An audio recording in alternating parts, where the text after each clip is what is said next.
So the Brunox from yesterday has all gone off, so I flatted that back, or rather keyed it, for the zinc primer, which I always put on first for its rust preventative properties. Once this has gone off, I'll key this back, and then I'll use some regular primer and possibly a bit of extra thick primer as well in the slightly more ragged areas to make sure they're nice and tidy before we go for colour.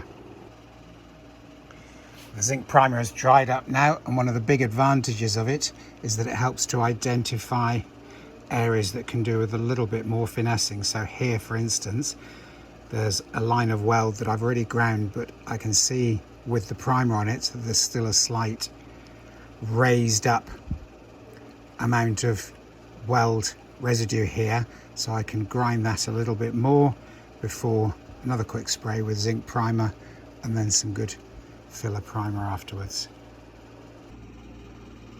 And here we go, it's in primer. I'm gonna have to step away from it for a while now while the primer goes off, and then I can just key that back, put the paint on the flange face as I've done all the way around all the other openings, and then we're ready to crack on with the wing.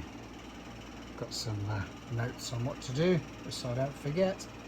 So that's going to have to be it for today. You can hear my fan is still running because it's 30+ degrees centigrade again, so it gets very warm, very tiring.